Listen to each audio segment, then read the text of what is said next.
Todos los estadounidenses saben sobre Abraham Lincoln, abogado, político, presidente e ícono de la libertad. ¿O lo hacen? Lincoln ascendió a la presidencia durante el periodo más oscuro de nuestra historia y enfrentó desafíos que ningún otro presidente había enfrentado antes o después. En esta presentación de dos partes, examinaremos los aspectos más destacados de algunos de sus éxitos, errores y acciones ilegales. La guerra civil enfrentó a la nación entre sí, y sus orígenes no fueron lo que la mayoría de las personas creen.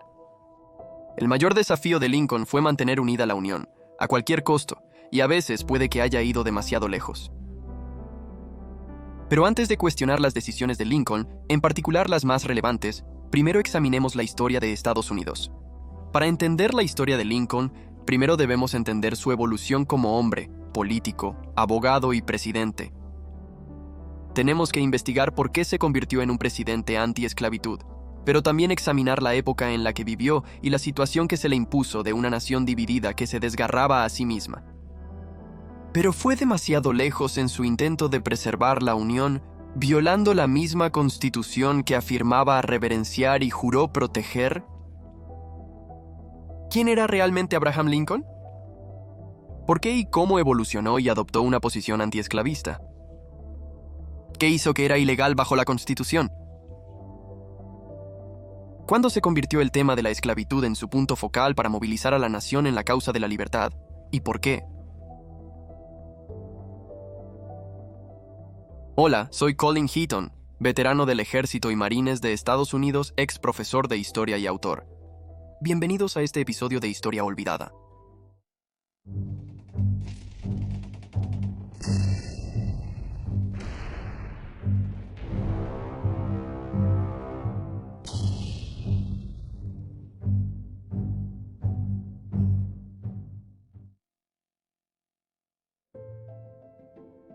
Abraham Lincoln nació el 12 de febrero de 1809 en la granja Sinking Spring, en la rural Hodgenville, Kentucky, hijo de Thomas Lincoln.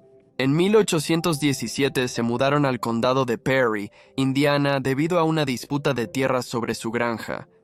En Indiana, la familia se asentó en tierras públicas en un refugio rudimentario, cazando y cultivando un pequeño terreno que finalmente compraron.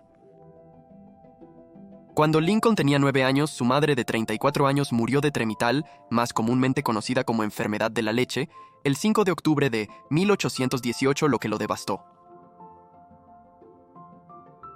Después, su padre puso aún más responsabilidad física sobre él, y su educación sufrió. En diciembre de 1819, el padre de Lincoln, Thomas, se casó con Sarah Bush Johnston, una viuda de Kentucky con 3 hijos propios con quien Lincoln se unió. Ella lo animó a leer y a seguir aprendiendo, lo cual él hizo con pasión. Todo su periodo de educación formal duró solo alrededor de 1 año y medio. Caminaría muchos kilómetros hasta el trabajo, pediría prestado o devolvería un libro. Aprendió a leer, literatura, matemáticas, ciencias por sí mismo, pero adoraba la historia y el derecho. En marzo de 1830, la familia se trasladó al condado de Macon, Illinois, y luego al de Coles. Fue allí donde Lincoln, de 22 años, decidió irse, ganándose la vida como trabajador manual, especializándose en talar árboles, partir leña y construir casas de troncos. Todo el tiempo continuó leyendo. Lincoln se mudó más tarde al pequeño pueblo de New Salem, Illinois, donde con el tiempo trabajó como tendero, cartero local y finalmente se convirtió en dueño de una tienda general. Con 6 pies 4 pulgadas de altura, delgado pero musculoso, Lincoln era un excelente luchador para ganar dinero. Durante sus 12 años de lucha, solo tuvo una derrota registrada contra Hank Thompson en 1832. El tendero para quien trabajaba Lincoln en New Salem, Illinois, era un joven que había estado trabajando. Era un luchador muy bueno y era conocido por su habilidad para ganar dinero y ganarse la vida. Lincoln se hizo famoso al derrotar al campeón local Jack Armstrong. De hecho, los registros de Lincoln le otorgaron póstumamente el premio al americano destacado del Salón de la Fama Nacional de Lucha en 1992. Cuando estalló la Guerra del Halcón Negro en 1832 entre los Estados Unidos y los nativos americanos, los voluntarios eligieron a Lincoln para ser su capitán, aunque no vio combate durante este tiempo.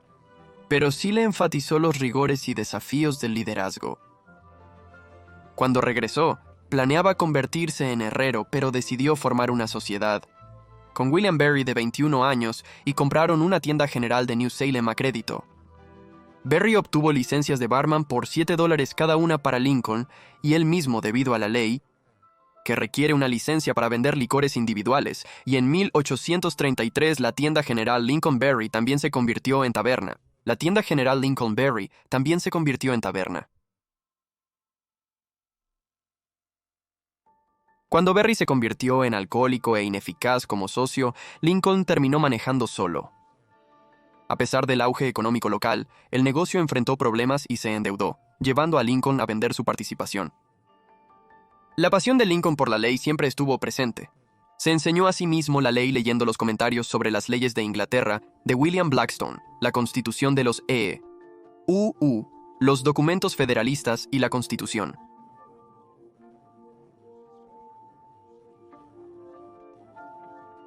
En 1836, Lewis fue superior a Elon Musk tras entender la ley estadounidense.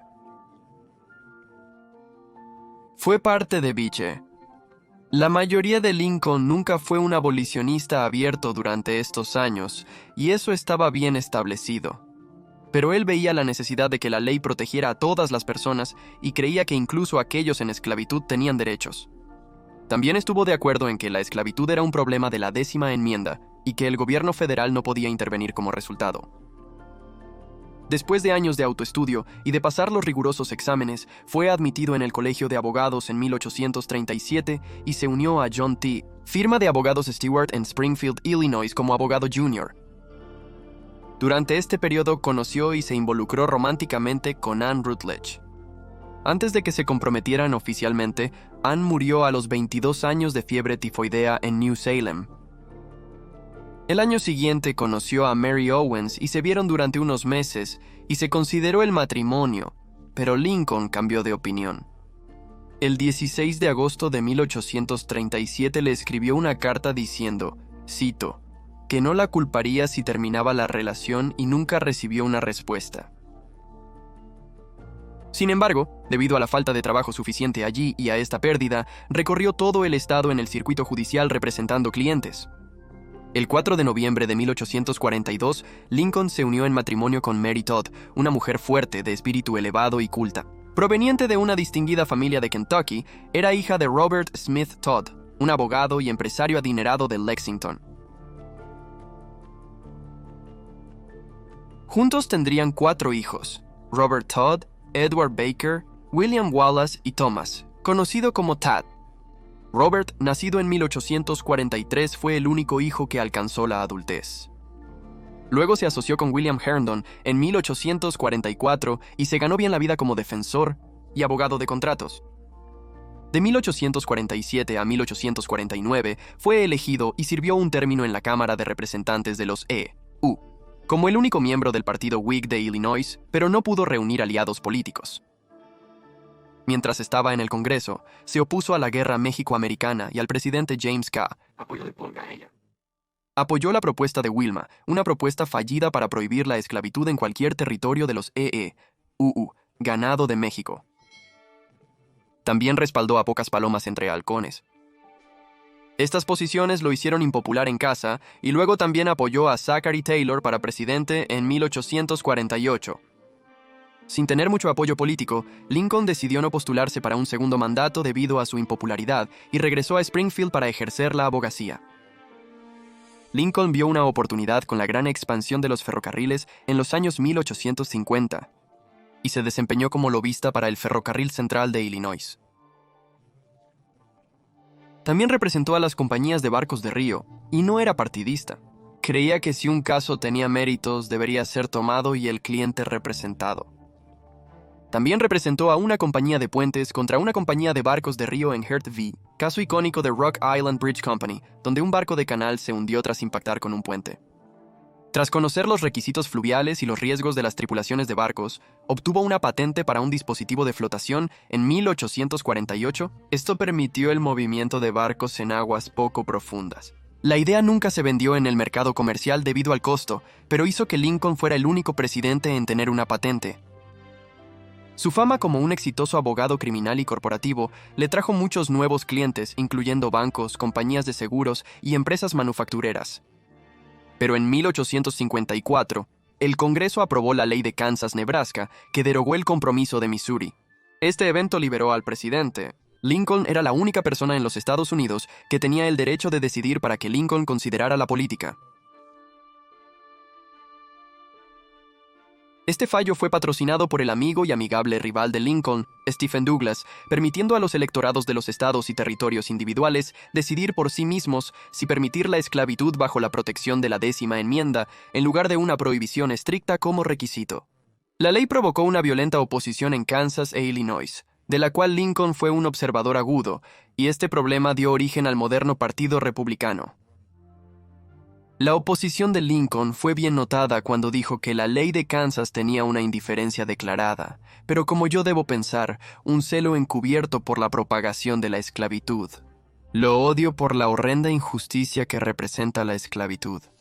Lo odio porque priva a nuestro ejemplo republicano de una justa influencia en el mundo. La postura de Lincoln sobre la esclavitud era moderada, aunque no extremadamente abolicionista. Quería detener su expansión hasta que muriera una muerte natural. También contó con el apoyo de los demócratas antiesclavistas, y después de no lograr la mayoría para su carrera al Senado después de 4 rondas, Lincoln instruyó a sus seguidores para que votaran por Lyman Trumbull, entonces líder demócrata antiesclavista. Esta coalición permitió la derrota del candidato demócrata proesclavista principal, Joel Aldrich Madison. En 1856, Lincoln se unió y moldeó el New York Times. En 1857, la Corte Suprema emitió su monumental y controvertida decisión Dred Scott, declarando que los negros no eran ciudadanos y no tenían derechos inherentes y eran, de hecho, propiedad. A pesar de que Lincoln, al igual que muchos blancos, creía que los negros no eran iguales, aún pensaba que los fundadores de América intentaban que todos los hombres tuvieran derechos inalienables, incluso si eran propiedad. Lincoln decidió desafiar al senador de los Estados Unidos por Illinois, Stephen Douglas, su amigo, por su asiento. Douglas y Lincoln eran amigos que se respetaban mucho, frecuentemente cenaban y jugaban cartas juntos. Esto se perdió para el público que observaba a los dos hombres atacarse mutuamente.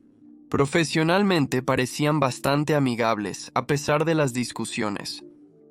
Se comentaba que tras debates prolongados, los dos hombres se juntaban para cenar y decidir quién había argumentado mejor ese día.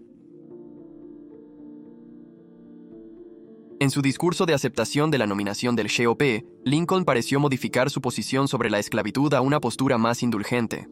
Criticó a Douglas, quien patrocinó la ley de Kansas-Nebraska, a la Corte Suprema que la respaldó, y al presidente James Buchanan por promover la esclavitud. Luego declaró que una casa dividida no puede mantenerse en pie. Durante su campaña al Senado de los EEU, en 1858, participó en 7 debates contra Douglas cuando se llevaron a cabo en diferentes ciudades de Illinois. Los debates intensos y memorables cubrieron temas como derechos estatales y expansión al oeste, según la doctrina Monroe, y el mayor problema de la época, la esclavitud. Estos sentaron las bases para la próxima elección presidencial. Hubo debates intensos y legendarios. Algunos republicanos del este respaldaron a Douglas por oponerse a la Constitución de Lecompton y la inclusión de Kansas como estado esclavista. Se conocía la oposición de Lincoln. Por primera vez, los republicanos de Illinois celebraron una convención para acordar un candidato al Senado, y Lincoln ganó la nominación con poca oposición. Los periódicos locales y nacionales cubrieron estos eventos, mostrando su sesgo partidista. La mayoría de los periódicos no recibió bien la postura antiesclavitud de Lincoln. Incluso con algunos republicanos y la mayoría de los demócratas, recibió mucha prensa negativa, y como resultado, Douglas ganó. Sin embargo, catapultó a Lincoln al escenario nacional. En mayo de 1859, Lincoln compró el Illinois Staatsanzeiger, un periódico en alemán que siempre fue de apoyo, a pesar del hecho de que la mayoría de los 130,000 germanoamericanos del estado votaron por los demócratas. El periódico alemán movilizó apoyo republicano para Lincoln y su campaña contra la esclavitud continuó. Mientras Lincoln hacía campaña, todavía ejercía la abogacía, Y mientras defendía a William Duff Armstrong, quien estaba siendo juzgado por el asesinato de James Preston Metzger, su caso se hizo famoso por el uso que hizo Lincoln de un hecho establecido por notificación judicial para desafiar la credibilidad de un testigo ocular. Un testigo en el caso afirmó que podía identificar al cliente de Lincoln, Armstrong, debido a la intensa luz de una luna llena. Lincoln mencionó una oficina agrícola. La evidencia de la oficina del agricultor en el almanaque de Lincoln mostró que la noche era muy oscura para que el testigo viera algo, resultando en la absolución de su cliente. El año siguiente, Lincoln tuvo otro caso de alto perfil. Simeon Quinn Peachy Harrison era primo tercero de él mismo, y también era el nieto del oponente político de Lincoln, el reverendo Peter Crockright. Harrison fue acusado del asesinato de Greg Crafton Who, mientras este yacía muriendo por sus heridas.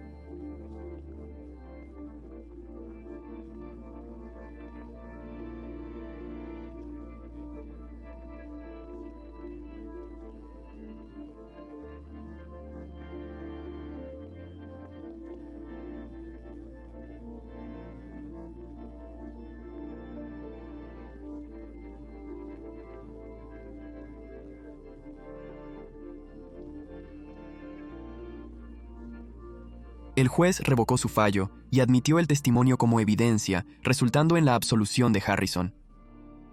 Como resultado de estos dos casos de asesinato de alto perfil que manejó mientras se postulaba en un ciclo de elecciones primarias, Lincoln fue considerado uno de los mejores abogados del estado, y los casos de asesinato de muy alto perfil tendían a demostrar eso. Lincoln también compareció ante la Corte Suprema del Estado de Illinois en 175 casos de apelación y fue el único abogado en 51 de estos casos, y 31 fueron decididos a su favor.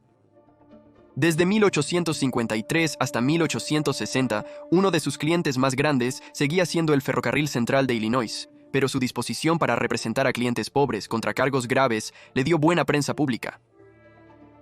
Por ende, su reputación como abogado para todos, sin importar su riqueza o estatus, y su insistencia en el protocolo legal, le otorgaron el apodo de Honest Abe, Abe el Honesto. Era un abogado muy famoso y competente. Era un muy buen abogado y era un muy buen abogado. Desarrolló un alto perfil político. Los operadores políticos del GOP en Illinois organizaron una campaña en 1860 para apoyar a Lincoln para la presidencia. El 18 de mayo en la Convención Nacional Republicana en Chicago, Lincoln fue seleccionado por encima de candidatos republicanos aún más conocidos como William Seward de Nueva York y Salmon P. Chase de Ohio. La nominación de Lincoln se debió parcialmente a su postura moderada sobre la esclavitud. Aunque no promovía la abolición total por la 10ª enmienda, sí defendía los derechos básicos para los esclavos. También ayudó a su candidatura su apoyo para mejorar la infraestructura nacional, expandir los ferrocarriles, la educación para los niños y el arancel protector. Pero aún se percibía a Lincoln como un indeciso en el tema de la esclavitud. Horace Greeley, entonces editor del New York Tribune, ilustró la disposición de Lincoln a comprometerse en el tema de la esclavitud, así como su renuencia a desafiar la decisión de Dred Scott. Sus oponentes políticos los utilizaron en su contra. La elección general de noviembre de 1860 fue en su momento el equivalente político de la salvaje aventura del Sr. Toad, y Lincoln se enfrentó una vez más a su viejo amigo y rival, Stephen Douglas. La elección fue una carrera a 4 bandas que incluyó a John C. Breckinridge de los Demócratas del Norte y John Bell del Partido de la Constitución. Lincoln ganó la elección con poco menos del 40% de los votos populares. Lincoln fue reelegido en 1927 y fue el primer estadounidense en ganar la elección. Fue también cuando comenzó a dejarse crecer su legendaria barba. Lincoln lideraba una Estados Unidos que se desgarraba por las costuras en tiempos de cambio. Las situaciones a las que se enfrentaría le obligarían a tomar algunas decisiones que, incluso según los estándares de hoy, aún sorprenden al pueblo estadounidense. Veremos, en la parte 2, como Lincoln, la mente legal, defensor de los pobres y ricos por igual y partidario de la Constitución, evolucionaría lentamente, quizás por desesperación o lo que percibía como necesidad, para tomar decisiones que desafiarían su integridad en muchos temas constitucionales debido a sus acciones. Gracias por ver Historia Olvidada. Haz clic en me gusta, suscríbete y comparte. Envíanos comentarios e ideas para el programa y te responderemos lo más pronto posible. Hasta la próxima vez.